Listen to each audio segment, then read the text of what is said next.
Oh, hello, Hythloday. This is an Inventive Harvest, and been bringing my video camera to work this week because I need to videotape phone conversations I was having with my landlord. So I figured I'd make some videos on the bus because I really haven't been having time to do that recently with just the craziness of work. I apologize for that, but anyways, it's always fun to make some videos. So thought we'd talk about Stefan Molyneux. Is a video that Hythloday's been doing recently, and I love bashing on Stefan Molyneux, so let's get to that. I often, when we're talking about morality and stuff, I would make a joke about the debate between Stefan Molyneux and Peter Joseph, the founder of the Zeitgeist movement, right? And I'd say this debate was about Stefan Molyneux was saying, well, if everybody would just be more moral and follow my moral system of universally preferable behavior, then we could have my awesome anarcho-capitalist utopia. And on the other end, Peter Joseph is saying, well, if everybody would just be more moral and adopt my zeitgeist morality, then we could have my utopia of techno-communism. Now, I don't know if that's altogether fair, especially to Peter Joseph, because part of his whole argument is that in a better world, people would be more moral. I'm kind of switching the implication there. Anyways, I my own personal thing on morality is if people aren't moral for the most part, or as moral as maybe they could be, or whatever. Therefore, if your idea of a perfect society or a utopia or whatnot requires morality, well, good luck with that, because people might not necessarily be more moral, right? So especially if there's no incentive for them to do that, right? And as you were discussing, Hythloday, morality kind of goes against desires, against preferences, right? Now, certainly I could prefer to be moral and get around that, but, if I prefer to steal, then, what's to say I should be moral, right? Where is that on coming from? And so Stefan Molyneux's morality is called universally preferable behavior, right? So he's got the preferences in there, right? Which is tricky, because the first thing he says is that he's going to show that this universal preferable behavior morality is not only logically provable, but scientifically provable in a way that's falsifiable, and he lists off of some things that he thinks the scientific method is. Repeatable and this kind of stuff. And that repeatability is hard. Let's just skip to the end, where he goes into, part of his moral code, this UPB thing, is property rights, right?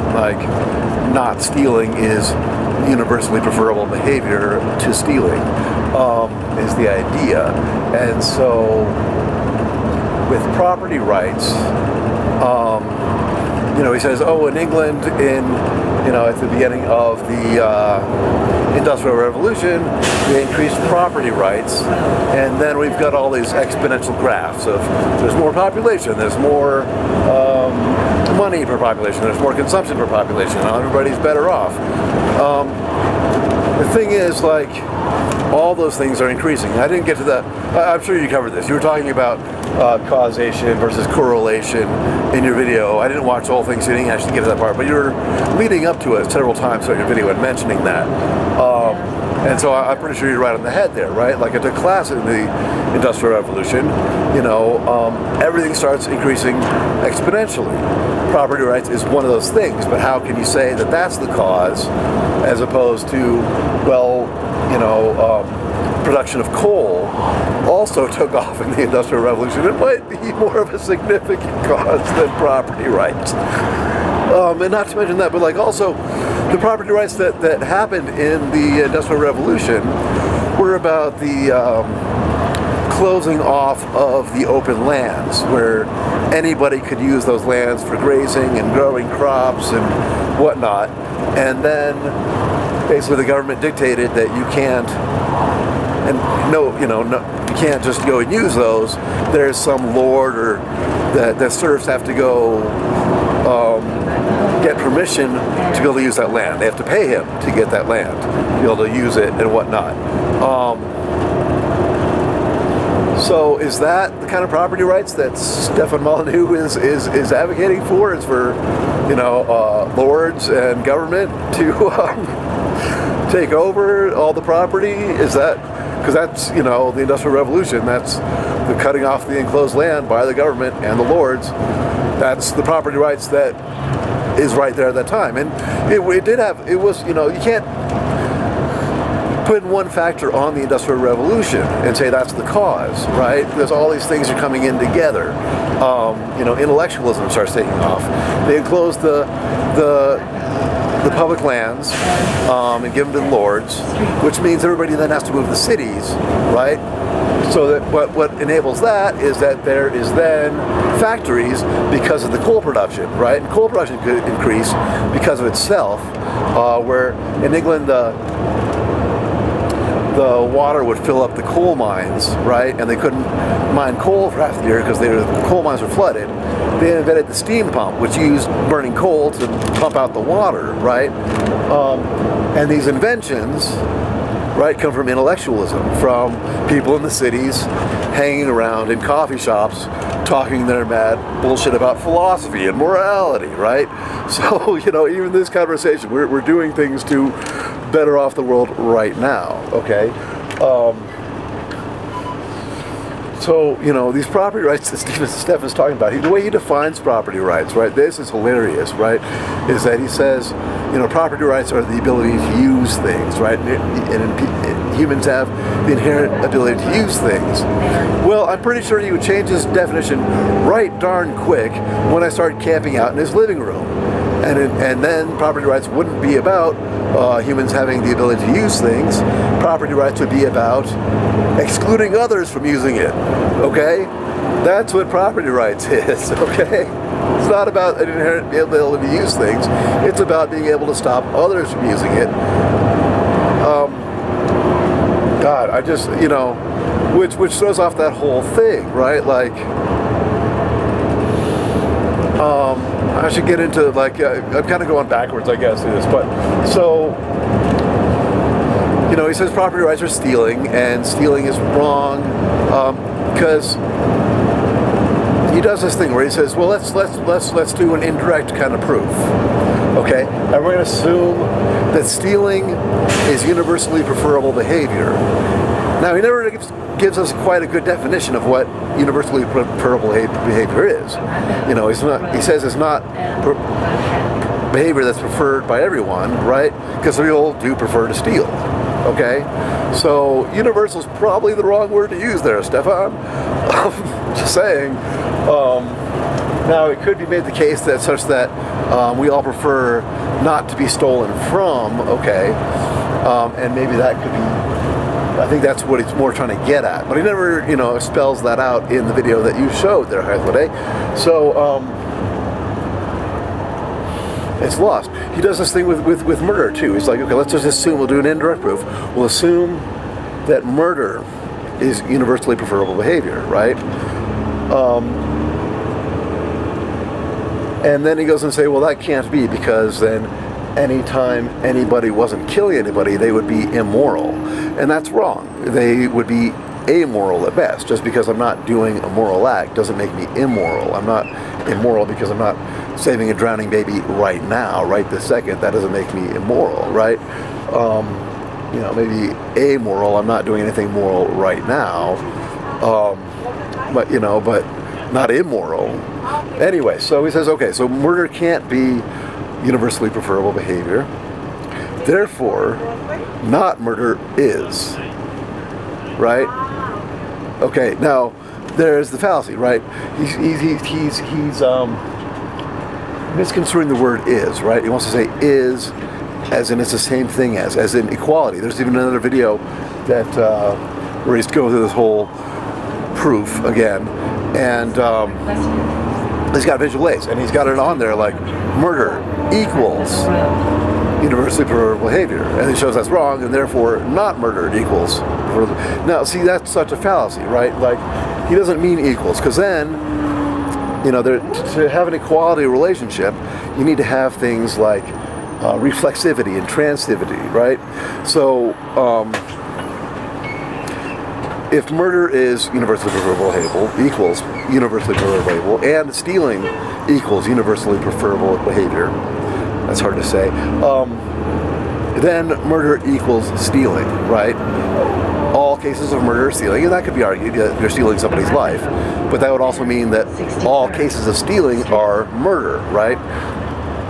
You know, it's this very dichotomous thinking that they break it down to truth and false and blah blah blah, and right. So therefore, if murder isn't universally preferable behavior, then not murder, you know, is universally preferable behavior. Therefore, universally preferable behavior exists.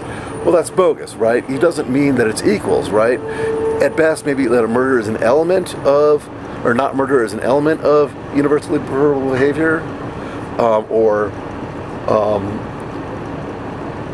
universally behavior implies not murder, right? So let's do that implication one, because we're all familiar with that kind of logic, right? Little arrow sign of UPB, arrow, not murder, okay?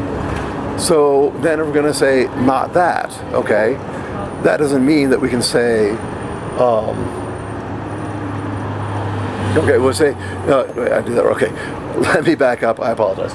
Universally preferable behavior implies murder, is the indirect proof, okay? And so then we say, okay, that's wrong, so we're going to put parentheses around that and then put a not on it. God, visual aids are much easier. So, so then we've got not, universally preferable behavior implies murder, right? We can't go from there to say,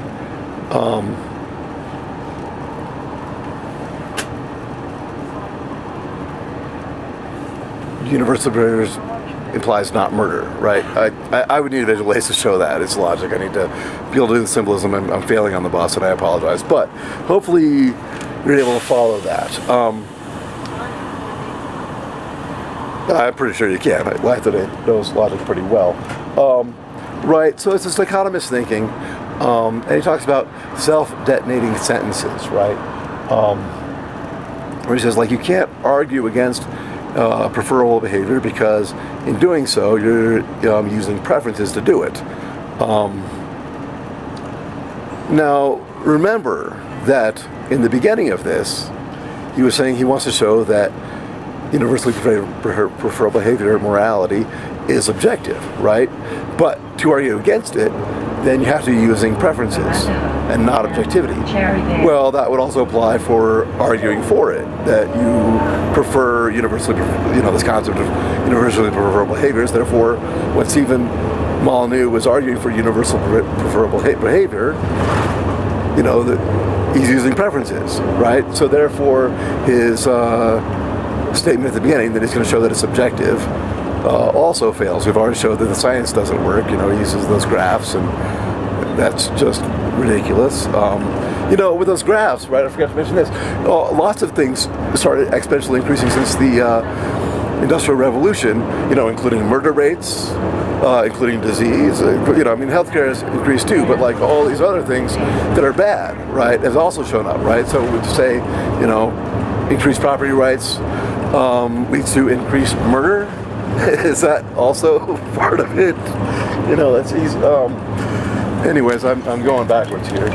So the self-detonating sentences, right? So we think there is. Oh God. Well, people often use it with like logic, and they're like, well, if you argue against logic, then you're using logic to argue against it. Therefore, you can't do that, right? Well, it's ridiculous, because if I am using logic to argue against logic, that's a contradiction, and logic doesn't allow for contradictions. So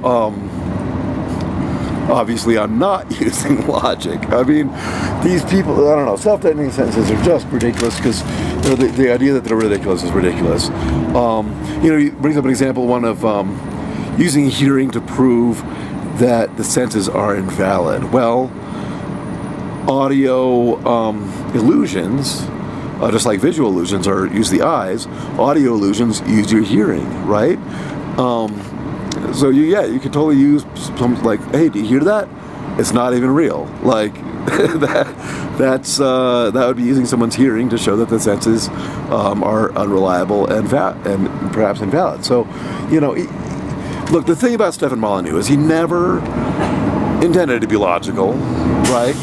He's using some charlatanism to get suckers, okay? He wants to push his agenda of the anarcho-capitalism, and and he does all, like, you can tell he's doing it because he never quite defined what universally preferable behavior is. He says, okay, here's the definition of universally preferable behavior. When something is universal and preferable, then certain consequences follow. Well, okay, first of all, you're using the words in the definition. And then secondly, the second part of it is just vague, like what consequences?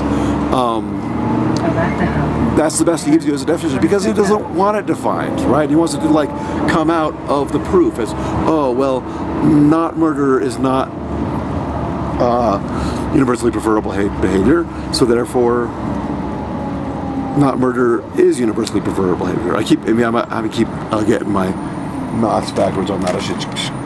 Logic always confuses me. Anyways, anything we else want to talk about?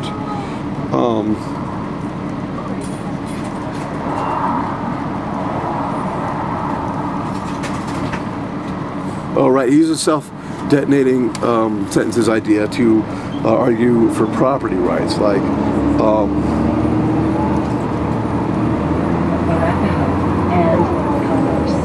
so autonomy is included in property rights, like property rights for yourself.